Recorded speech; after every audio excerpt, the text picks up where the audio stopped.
Hola, bienvenidos a Diario de Cuba. Hoy tengo el placer de conectar con María Pérez. Vamos a hablar de su libro, de un libro que trata de la Operación Madrid.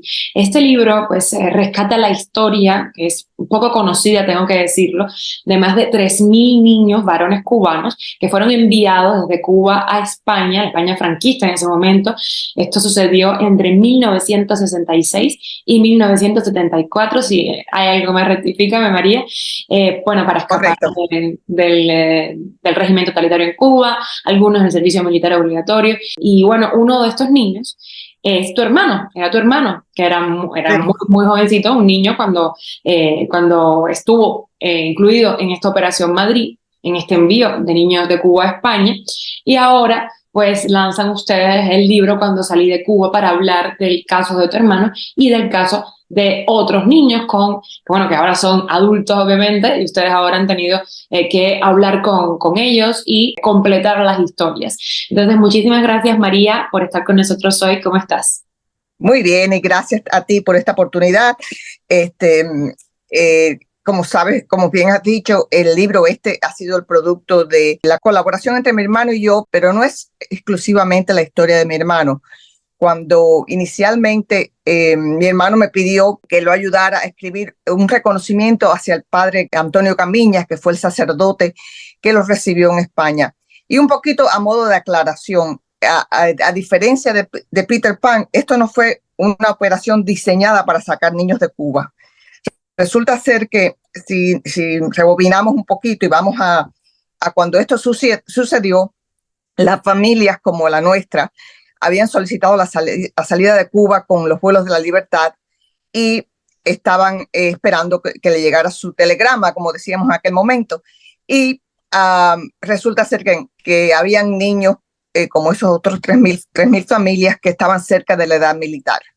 Había un decreto del año 63 donde se decía que los varones de 15 a 27 años no podían salir del país. Claro, de 15, porque claro, ahora tenemos la idea de 18, pero en ese momento ya era desde 15. No se los llevaban para el servicio a los 15 años, simplemente tenían que quedarse allí a esperar que les llegara la edad militar. Ya, Entonces ya mi hermano tenía 13 años y medio y mis padres pensaban que iban a salir antes, pero no estaban seguros. Y ya cuando tú te declarabas que ibas tu intención de salir del país, te echaban del trabajo, te marginaban. Entonces mi familia estaba en una situación muy precaria y mi madre decidió, se enteraron de boca a boca, como casi todas las cosas que pasan en Cuba, que se podía conseguir una visa por España, bastante fácil.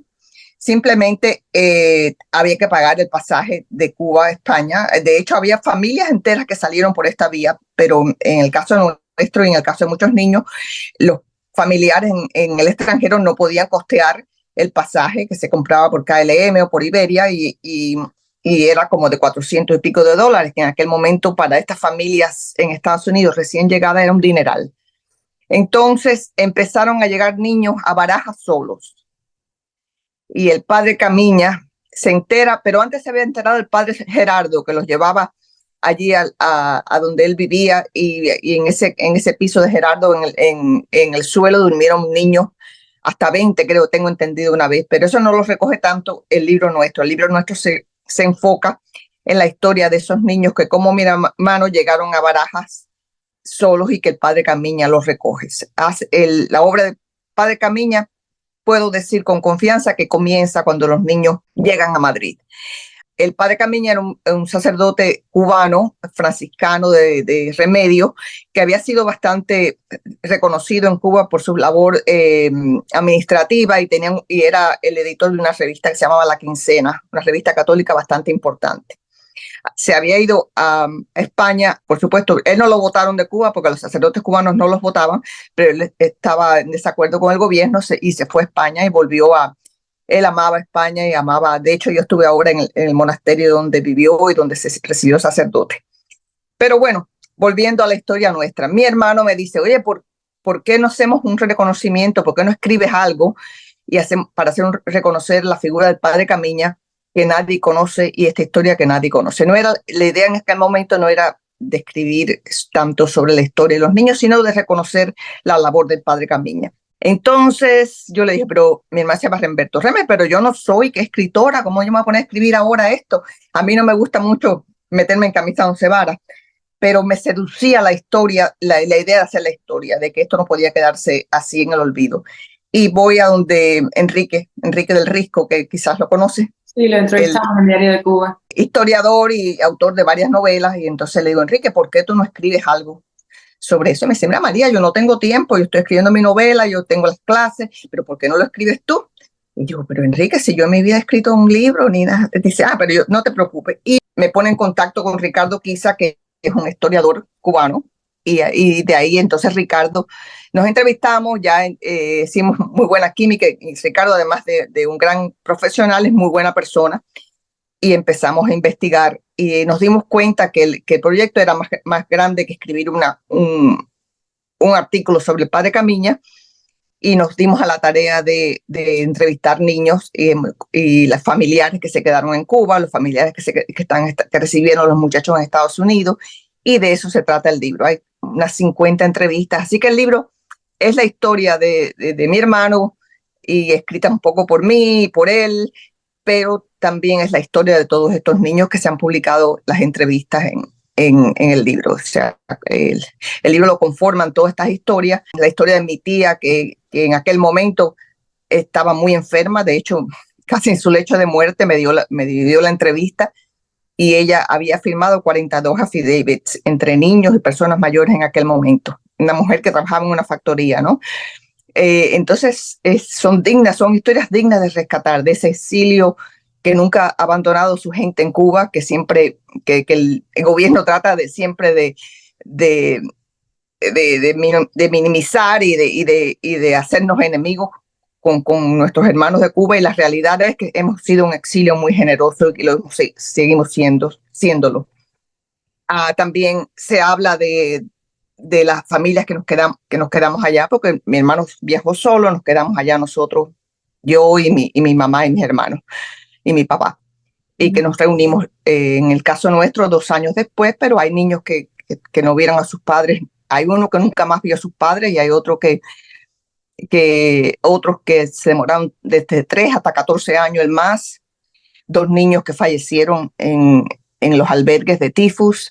O sea, se recoge todo esta jornada que hicieron estos viajes, que hicieron estos niños, y la estancia de ellos en Madrid, y la llegada a Estados Unidos.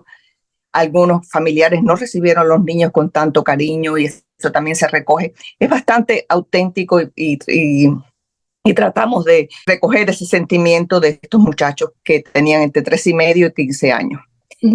Además de quedarse en Cuba por el servicio militar, si recuerdas o si sabes, no era solamente el miedo al servicio militar, era que si tú eras religioso, homosexual, o tenías alguna inclinación extranjerizante, te mandaban para la UMAP. No era para el servicio, para donde te mandaban era para la UMAP. Entonces, ya mis padres sabían de la existencia de la UMAP, y decía, este niño, si no nos vamos y cumple los 15 aquí, donde va a ir es a parar ni siquiera al servicio, va a ir para la UMAP. Entonces, ese sentimiento, ese miedo de esos padres los impulsa a tomar esa difícil decisión de enviar un menor solo a España. ¿Dónde podemos encontrar Cuando salí de Cuba? ¿Dónde podemos encontrarlo para comprarlo, para leerlo? El libro se puede conseguir en Editorial Casa Vacía, de Pablo de Cuba, editorialcasavacía.com, y también está en Amazon. Se puede comprar en esos lugares, sí. Es que me parece una historia digna, muy interesante, y no se conoce tanto, por ejemplo, como la Operación Peter Pan. Entonces viene a dar luz sobre un acontecimiento que tal vez no tuvo el mismo impacto en el imaginario colectivo, ¿no? Entonces quiero hablar de la historia de tu hermano como tal. ¿Qué edad tenía él cuando salió? ¿Cómo fue su vida durante esos 2 años que estuvo en España antes de reencontrarse con ustedes en Estados Unidos? Entendí, ¿no? No, él estuvo en España 6 semanas. 6 semanas. Ellos tenían querían una visa de tránsito que se suponía que no pasaran más allí de 90 días. Okay. Y luego se venían a encontrar con familiares que los reclamaban y los patrocinaban desde Estados Unidos. Vale. Y esa gestión Camiñas no solo le dio albergue y comida a estos niños, sino que les hizo también todo el papeleo y hacía fundraising, o sea, recaudaba fondos para mantener los albergues, se colaboró con el International Rescue Committee, con otras organizaciones en España para que el tránsito legal de los muchachos, ellos llegaban aquí ya con residencia porque venían patrocinados por familiares en Estados Unidos. Entonces mi hermano salió de Cuba faltándole un par de meses para cumplir los 15 años. Tenía 14 y pico. Habíamos solicitado, se demoraron como unos 9 meses o algo así en salir, desde que se solicitaba la visa y que se hacían todos los trámites y todas esas cosas. Los familiares que vivían aquí en West New York, New Jersey, le pusieron el pasaje y mis padres lo llevaron a La Habana, lo dejaron en el aeropuerto y él se fue en un avión de KLM para España. Cuenta él nunca había hablado de esto, o sea, cuando hay un poco de catarsis en todas las historias de todos los muchachos, que casi ninguno habló mucho de eso y a algunos hasta se les habían olvidado los detalles. Cuando empiezas a preguntarles, empiezan a recordar y te puedes imaginar lo emotiva que son todas estas entrevistas que las hemos grabado, porque fue una separación muy difícil. Acuérdate, todos estos niños eran niños de su casa, de familias que nunca se habían separado. Eran diferentes de los Peter Pan. Había más niños de provincia, del interior, había más niños de otras clases sociales, más negros, chinos. O sea, era una muestra más amplia de la sociedad cubana. Acuérdate que también fue más tarde. Peter Pan fue muy al principio. Fue más tarde, fue ya en el 66, al final del 66 salen los primeros. Y el último creo que es uno rezagado en el 74 que no tenía quien lo reclamara en Estados Unidos y se quedó allá en España todo ese tiempo, pero eventualmente vino para Estados Unidos. En España, allá en el albergue, él vivió en un albergue en el Escorial, Santa María del Buen Aire, en San Lorenzo, y cuando él estaba, llegaron a haber hasta 600 niños en el albergue en un momento, entonces tuvieron que dividirlos, algunos se fueron a Navacerrada, otros estaban en la casa de campo, pero mi hermano estaba en el Escorial. Allí él nos cuenta, él y los otros cuentan que eran niños, eran adolescentes que estaban felices de estar en un país tan bonito como España, sin supervisión de los padres, haciendo lo que les daba la gana. Cosas muy, muy, muy graciosas, por ejemplo, estaban felices de que no tenían que bañarse. Porque en el Escorial hace mucho frío y el agua es fría y no había calefacción. Entonces yo me pasé 16 días sin bañarme, pero estaba feliz de la vida, que no había nadie atrás de mí diciéndome que me bañara. Jugaban pelota, se iban de excursión, se hacían pasar por guías turísticos a los turistas que iban al Escorial le hacían de guía y los turistas se daban cuenta que yo no eran guías, nada, pero bueno, le daban un dinerito y la pasaban bien. Se iban a Madrid a resolver sus asuntos legales, entonces aprovechaban a pasear por la ciudad y muchos conocieron bastante la ciudad y la pasaron bastante bien. Por la noche todo el mundo lloraba y echaba de menos a los padres, pero de días eran adolescentes normales y felices, ¿no? Allí estuvo mi hermano tuvo la mala suerte que le dio varicela, un brote de varicela, entonces tuvo que lo metieron en un hospital de infecciosos. Eso fue un momento difícil para él porque estaba solo en el hospital, nadie iba a verlo y entonces habían otros niños con otras enfermedades infecciosas. Él dijo, aquí mismo me voy a morir yo. Pero bueno, mi madre tenía un pariente lejano en Madrid y le dijo que le dio una vuelta al niño. El señor fue a buscarlo al albergue, le dijeron que estaba en el hospital y dice, el peor día de mi vida cuando yo pensé que miraba, incluso dice, miraba para la ventana, dice, si yo me pongo muy grave me voy a tirar por ahí. Llegó este señor, Tirso se llamaba, y entonces le dio ánimo, le dijo, esto no es nada, esto es pasajero, tú vas a salir de esto, te vas a reunir con tus tíos y tus padres vienen después y bueno, le dio ánimos y bueno, salió de allí del hospital, volvió al albergue y al poco tiempo él llegó a España el 19 de abril del 67 y Estados Unidos en junio de ese mismo año. Y cuéntame del reencuentro, cómo fue el reencuentro ya en Estados Unidos y también cómo era la comunicación para ustedes saber de él y la familia saber de esos niños. ¿Había algún tipo de comunicación? Porque claro, en ese momento no es como ahora tan fácil. ¿Cómo era la comunicación? Mira, qué buena pregunta, porque cuando mami regresa de La Habana, yo estaba allá en Las Tunas, que es de donde somos nosotros. Y entonces cuando mami regresa, te puedes imaginar cómo venían. Mis padres se tuvo que ir ya para la granja de Castigo donde estaban y se quedó en casa sola conmigo, mi hermano más pequeño. Y entonces nos pasaron varias cosas, una de ellas muy graciosa. Mami parecía un fantasma. Ella andaba de ventana a ventana esperando que viniera el cartero. Teníamos que esperar una carta. No, supimos que había llegado bien porque el sacerdote mandó un telegrama que el niño había llegado bien, pero ya, el cuento de él no lo supimos hasta casi 2 semanas después que llegó una carta de España contando cómo había sido el viaje. De hecho, mi mamá le había hecho un sobre todo porque por el frío que decía que hacía en el Escorial, que era un abrigo de mi abuela. Entonces le cambió los botones y le arregló, se lo entalló para su tamaño. Y entonces en el avión, el KLM paraba en todas las islas, estas de Curazao y Margarita, todas estas cosas, porque era una línea holandesa, creo que sí, KLM. Ajá, sí, claro. Y entonces dice que pasó un calor horrible él con aquel sobre todo. Pero bueno, y en el albergue le decían que parecía un monje porque andaba con aquel sobre todo que le llegaba por el tobillo. Pero, y bueno, todos se ponían nombres. Había otro niño a quien la tía le hizo un pijama de una frazada amarilla, y entonces cuando llegó por la noche se puso aquel pijama amarillo, le pusieron yeme huevo. Y el otro le pusieron el gato porque tenía los ojos azules.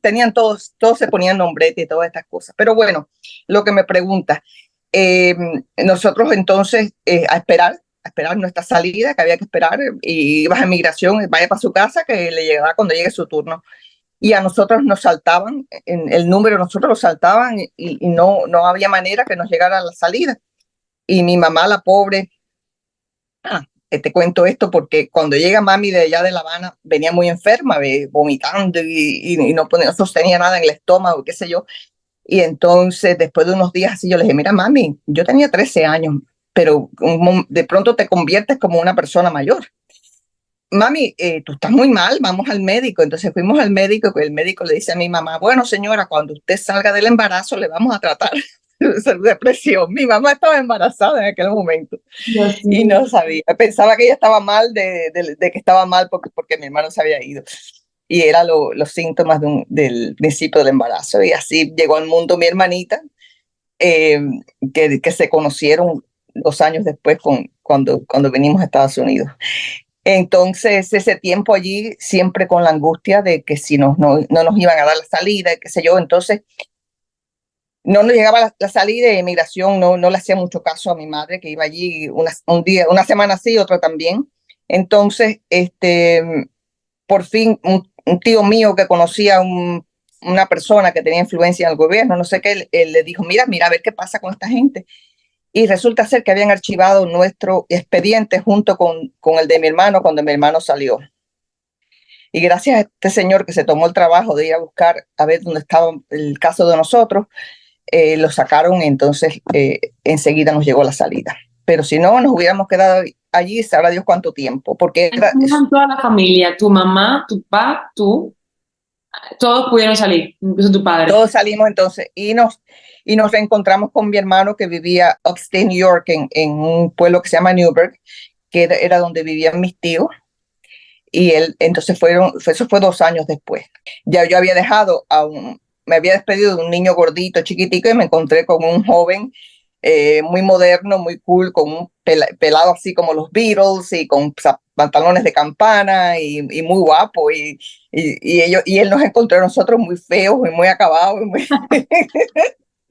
Me decía, él me dice, mi ñeca, ñeca, pero ¿y ese pelo? Porque yo era pelo y ojo nada más, era muy flaca, muy, y como viene uno de Cuba y más bajo esas circunstancias, ¿no? Entonces, pero fue muy emotivo. Él se quedó con mis tíos allá en Upstate New York hasta que terminó el año escolar y entonces vino para donde estábamos viviendo nosotros, aquí cerca en West New York, y con la mala suerte que mi papá se enfermó y entonces se quedó él como cabeza de familia, porque mami estaba con nosotros, mi hermanita sobre todo chiquita, entonces mi hermano vino a trabajar en una factoría ese verano porque papi estaba ingresado, que estuvo ingresado casi 2 meses.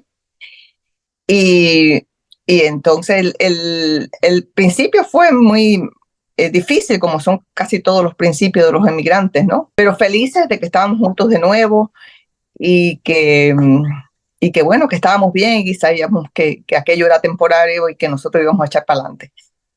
Con la mala suerte que mami murió a los 2 años, ¿no? Entonces, otra vez, otro golpe duro para la familia, pero gracias a Dios y con el esfuerzo de mi padre, todos salimos adelante, todos estudiamos. Esa niña que nació en aquellas circunstancias tan precarias y tan difíciles, hoy en día es una alta ejecutiva de una farmacéutica, estudió ingeniería biomédica, fue Miss New Jersey, o sea, la chiquita venía, como decía mi mamá, con el pan debajo del brazo. Como triunfó en muchísimas áreas y bueno, ustedes también. Sí. Qué bueno que pudieron salir adelante, de manera mucho, es una historia digna de estar en un libro, como lo es. Él sigue en contacto, tu hermano sigue en contacto con otros niños que pasaron por su misma situación. O sea, ¿cómo es que ustedes encontraron a estos 50 más que hablaron y dieron su testimonio para tu libro? Bueno, tenemos amigos que alguien con quien yo fui por ejemplo, está Juan de la Cruz, con quien yo fui a high school, que también estaba con mi hermano. Nosotros fuimos a la misma secundaria, entonces sabíamos que él había venido por España también. Eh, entonces él conocía a otras personas. Después, a través de esas personas, hicimos contacto con un grupo de Miami, ellos son mucho más en Miami y están bastante fuertes. A partir del libro y de otros encuentros que se han hecho, hay una organización que se llama Los Niños del Padre Camiña, que ellos se encargan de hacer obras benéficas, como por ejemplo ayudar niños en Haití. Hicieron un pozo para una escuela, le han puesto paneles solares a la escuela. Junto con los sacerdotes del Sagrado Corazón, ellos hacen obras benéficas ahí en Miami y con los niños porque están en medio de la pequeña Haití. Entonces, a través de ellos hacen obras benéficas y tienen propósitos así, no solamente de hacer una hermandad entre ellos, pero sí de ayudar a otros niños que salen solos, otros menores que andan desamparados por el mundo, ¿no? Sí, de continuar esa red de ayuda que ellos formaron parte. De alguna manera devolver un poco lo que la sociedad les ha dado a ellos también, porque en su gran mayoría fueron hombres muy exitosos y hombres de familia y hombres eh, y cuando lo ves reunidos, porque yo me he convertido ahora en la hermanita de todos, ¿no? Entonces cuando se reúnen te parece que son niños, que están jugando ellos entre sí, se dicen los nombretes, se divierten mucho. Ahora va a haber una reunión a finales de octubre, un gran picnic con lechón asado y no sé qué cosa en la finca de uno de ellos en Homestead, y ya hay más de 100 personas que van a ir, ¿no? Esto ha generado cosas muy lindas, ¿no? Y sobre todo el sentido de no ser, que esto no nos pasó a nosotros solamente, que desgraciadamente le ha pasado a otros niños y le sigue pasando a otros niños, que los padres se ven en la difícil situación de tener que desprenderse de ellos, ya sea por una guerra, por un conflicto, por una situación económica. Esto es una situación que no para, ¿no? Y yo creo que, entre otras cosas, el propósito del libro es hacer conciencia de que esto está mal, que algo estamos haciendo mal como sociedad cuando los niños tienen que separarse de sus padres. Y como lo dice Enrique, porque Enrique del Risco escribe el prólogo, los niños en la historia siempre son los olvidados y son los que sufren más las consecuencias de las decisiones, las malas decisiones de los mayores, ¿no? Y bueno, yo creo que se ha generado mucho interés en general del libro.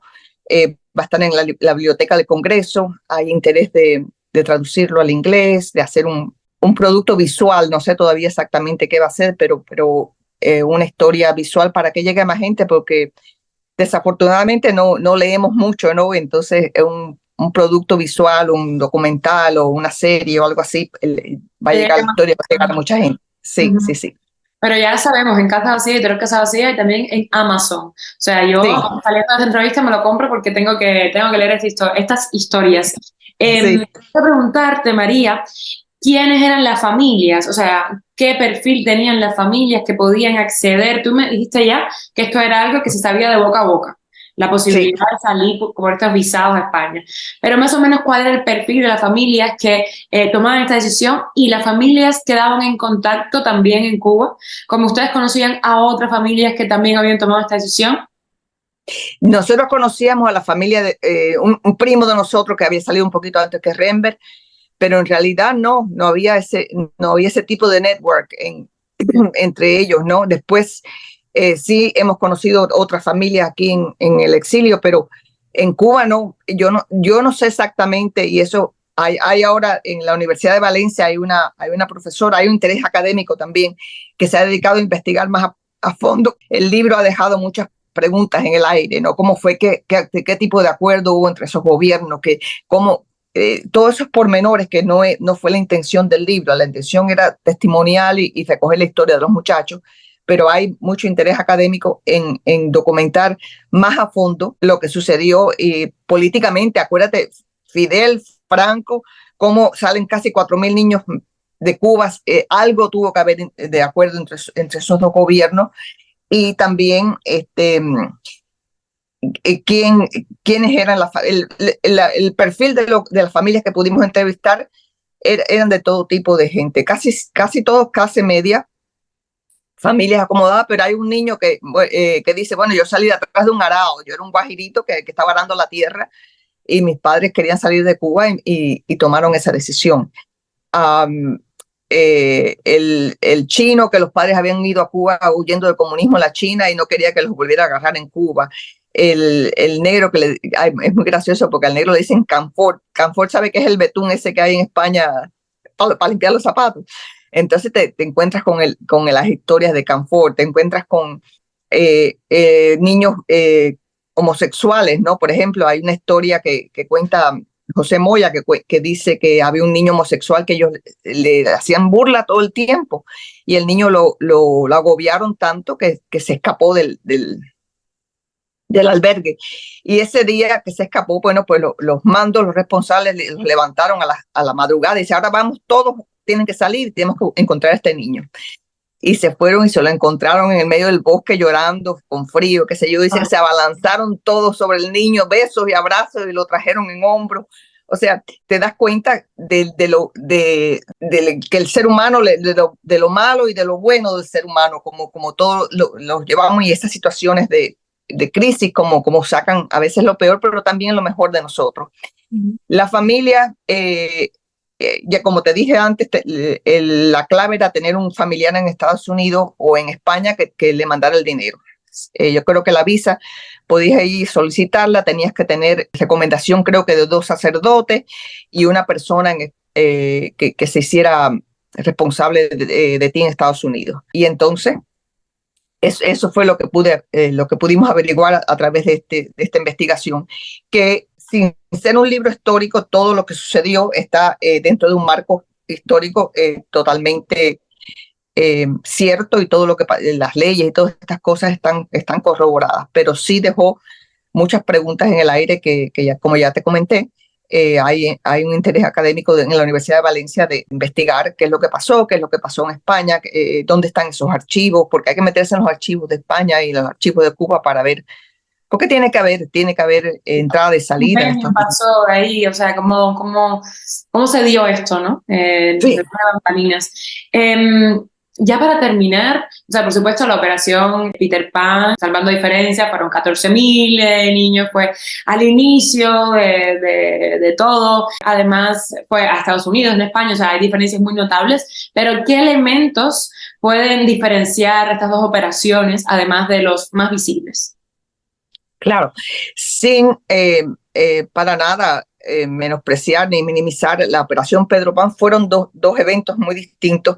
Y de nuevo, Enrique del Rico lo apunta muy bien en su prólogo, dice que es muy común de los totalitarismos buscar la manera de confundir y confundir historia. Hasta los propios niños a veces se pensaban que ellos eran Peter Pan, y fueron dos cosas distintas, y es importante, y otra cosa que me gusta señalar de la importancia del libro es documentar el perfil de los niños era distinto, eran mayores, eran, como te dije, de todo tipo, toda clase social, porque ya para aquel momento ya no eran solamente los ricos, entre comillas, los que estaban saliendo, no eran los que estaban involucrados con el gobierno anterior, eran la clase social media y baja, y clases bajas, de todas razas, de todos colores, de todo pobres más ricos, clase media, y así lo pudimos constatar en las entrevistas. Todos sí se veían que venían de familias muy sólidas. Yo creo que por eso son muchachos que aunque estaban muy jovencitos pueden ayudarse unos a otros y apoyarse unos a otros allí en el albergue y llegar a Estados Unidos y salir adelante como casi todos salieron. Yo creo que la gran diferencia es el número uno entre los Peter Pan es la edad y el estrato social de dónde salen y las circunstancias. O sea, aquí había una presión inmediata a sacarlos antes de que cumplieran los 15 años. Y ese fue el motivo porque tampoco hay casi niñas. O sea, hay una o dos niñas que salen con sus hermanos acompañándoles, pero todos son varones entre la edad de 13 y medio y casi 15 años. Mi primo, por ejemplo, salió el 19 de diciembre y cumplía los 15 el 4 de enero. Yo creo que también hay mucha literatura sobre los niños Peter Pan y se recogen más casos de niños con traumas, ¿no? Porque eran más chiquitos y todas estas cosas. Estos muchachos, a pesar de haber pasado todo esto, todos, sin excepción, dan gracias a sus padres, no culpan a los padres de nada, reconocen el gran sacrificio de los padres, súper agradecidos del sacerdote, del padre Camiñas. Ahí no hay ni una sombra de algo mal hecho. Hay todo una madurez, si se quiere, en estos niños al reconocer su situación y a reconocer quiénes fueron quienes ayudaron y su tránsito por España fue un mal menor, un mal necesario para que no solamente salir ellos, sino salir toda la familia, porque en el caso nuestro, si mi hermano se queda, nos hubiéramos quedado todos, mis padres no lo iban a dejar atrás. Exacto. Fue una decisión de familia. Y bueno, ya para terminar, es que me encanta. Yo pudiera pasarme más tiempo hablando porque me parece demasiado interesante. A ti, esa niña de 13 años, súper apegada a su hermano, porque eran uña y carne, como lo dice ahí en el prólogo. ¿Cómo te afectó esta separación? Bueno, mira, como dices tú, él me lleva a mí 18 meses, entonces éramos casi gemelos. Y son esos típicos hermanos que él se pasaba el día mortificándome y peleando, pero no podíamos vivir el uno sin el otro. Para mí fue terrible todo aquello y regresar a Cuba, a mí, a las tunas, mis padres, y sentir la presión esa y la angustia de ellos, de que a lo mejor no lo iba a ver nunca más, porque eso siempre estaba en la cabeza, ¿no? Pensando nosotros siempre que a lo mejor ya no lo veríamos nunca más. También un poco de envidia, porque yo me hubiera gustado irme también yo con él y haber salido y qué sé yo. Entonces decía, pero ¿cómo? ¿Por qué mi hermano sí, yo no? Porque esa era siempre la dinámica, ¿no? ¿Por qué él sí, yo no? Y porque tú sí, tú y yo no.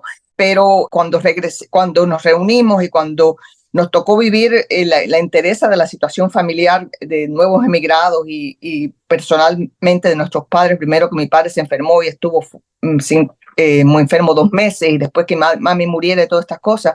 Nosotros somos una familia de 4 hermanos muy sólidas, y yo creo que eso no solamente marcó a mi hermano Renber y lo hizo un tipo luchador y un hombre que ha llegado tan lejos, sino a todos los 4. Somos una piñita y somos una gente que incondicionalmente nos ayudamos y nos queremos. Y yo creo que en general lo que yo he percibido a través de las entrevistas, esta experiencia fue una experiencia de madurez, una experiencia de vida inolvidable y, y de crecimiento para todos, tanto para los hermanos como para la familia. Los padres, algunos me han dicho, yo no sé si yo volviera a hacer eso porque yo sufrí mucho de todo eso, pero después al final dicen, no, sí lo haría de nuevo. Yo tengo 2 hijas, yo no sé si yo tengo el valor de hacer eso. Sin embargo, hay una que vive allá en Gerona, en España, y yo estoy feliz de que ella esté feliz. O sea, me doy cuenta que los padres terminan haciendo, es el amor más generoso que existe, ¿no? El que tú te das todo por el bien de ese ser amado, incluso el no retenerlo a tu lado si sabes que va a estar mejor en otro lugar. Un amor también de desprenderse para Sí, que la otra persona pueda seguir adelante. Muchísimas gracias, María. Ha sido un placer hablar contigo. Cuando salí de Cuba a hacer el libro, me lo leeré y ya hablaremos. Entonces, nada, un abrazo gigante que te llegue y gracias por dar luz sobre todas estas historias. A ti y, por supuesto, a tu hermano. a ti por la oportunidad. Un beso.